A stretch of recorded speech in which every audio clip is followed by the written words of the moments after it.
Can anybody tell me what is happening in Brooklyn? I am so serious. That doesn't it feel toxic to you? Is it just me? Or does it feel broken? Like not quite broken?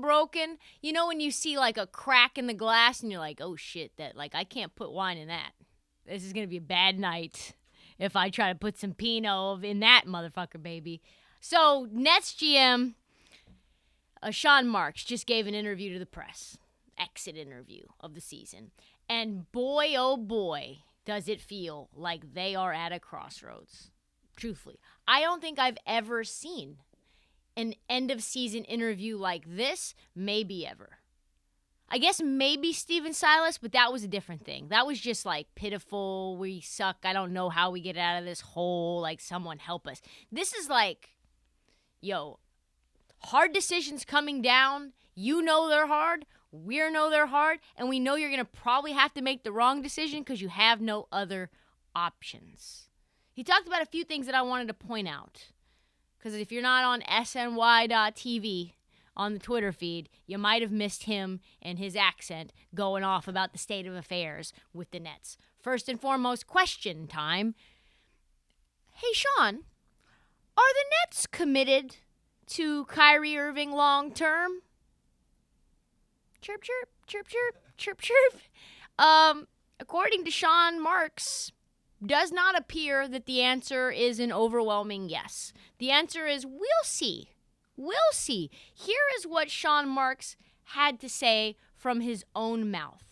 Yeah, look, I think that's something we've been discussing and we will continue to debrief on and discuss throughout this off-season. And it's honestly not just Kyrie. I mean, you bring Kyrie up, but we have decisions to make on a variety of different free agents throughout our roster. We haven't had any of those discussions yet, so it'd be unfair for me to comment on, how it looks with Crocodile us and Dundee Kyrie, on the mic here. To be quite frank, he has some decisions to make on his own. So he has to look at what he's going to do with his player option and so forth like that. But I think we know what we're looking for. We're looking for guys that want to come in here, be part of something bigger than themselves, play selfless, play team basketball, and be available. And that goes not only for Kyrie, but for everybody here. Excuse me. How 48 seconds, folks, said a lot. First and foremost, a lot of obfuscation, big words. Just ducking and dodging out of the way with saying yes. As long as Kyrie wants to be here, we want Kyrie to be here. Did not say that, did he?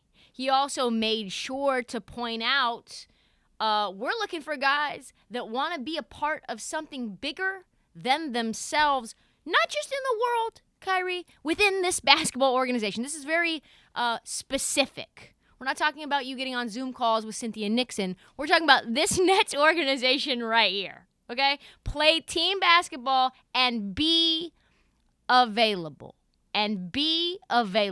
Here's another little clip that was definitely not supposed to be about Kyrie, but it was. Do you worry it's a challenge for you? You have to sort of gauge someone's beyond how good they are at basketball. You have to gauge how much they're committed to playing for how many years that contract is. Yeah, 100%. We have to factor all of that in. When you're honestly where we are, when you're giving somebody a minimum contract and it doesn't pan out, it still again factors into how you're building a roster and how much tax you're paying and so forth. So certainly when you're looking at players that are making $30 or $40 million, or potentially making that, you have to factor in everything, and that's the hard part of the business, right? We can all see what they can do on the court. It's one thing when you're evaluating players, whether it's at the college level or at the pros. Like, here it is. What makes them tick? What goes into what drives them? Do they want to be part of this? Are they motivated by something that maybe that's not good for the whole team here? So those are questions we're going to have to ask ourselves, and also ask the players that we want to bring back in here. Are they motivated by something that's not good for the whole team here?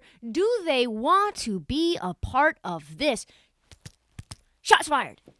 Kyrie, get your ass together.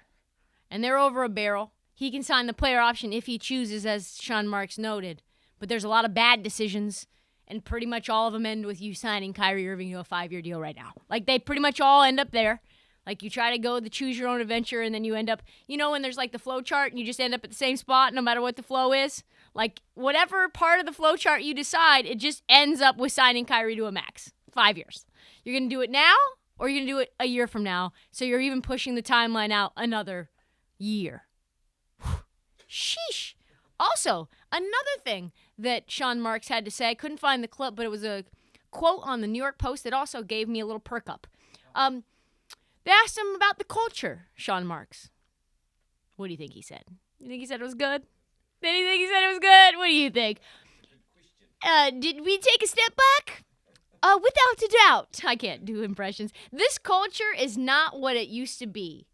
It's going to be our job to pick that up. Between Steve Nash and myself as the leaders of that, we'll be doing that. We've got to find players that'll drive the culture. It has to be driven by players. It cannot be driven by one or two people, a.k.a. me and Steve Nash. It has to be driven by the players. They've got to want it. We've got to find players that have the characteristics to support that, which is going to be grit, determination, and fight.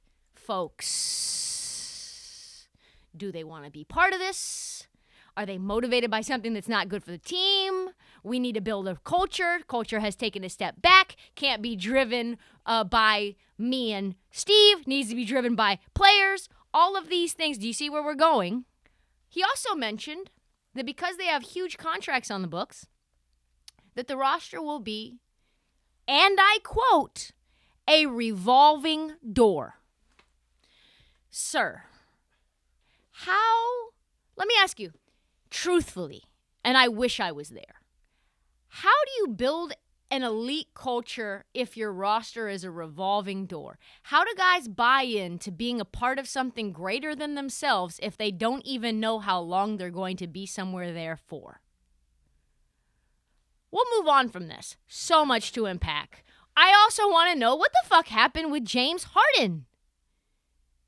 What's happening with him? All right, this is what he has to say about Harden. For James Harden to have him want to be here, or is that entirely James just deciding to go elsewhere? Well, I mean, I can start on that one. It's a two-way street. Whenever you bring a player in here to any organization, or anybody for that matter, not even a player, and it's not a fit, you have to look in the mirror and you have to say, okay, what could we have done differently? The onboarding piece is easy, right? Everybody can say, hey, look, come here, I can sell this, that, and that. It's the offboarding piece. That's where you've got to make sure, well, why? Did I debrief on this? Did I really debate? Did I really do everything I could? Did we as an organization do everything we could for not only James, for everybody that comes through those doors? So it's a good point for us to reflect on it.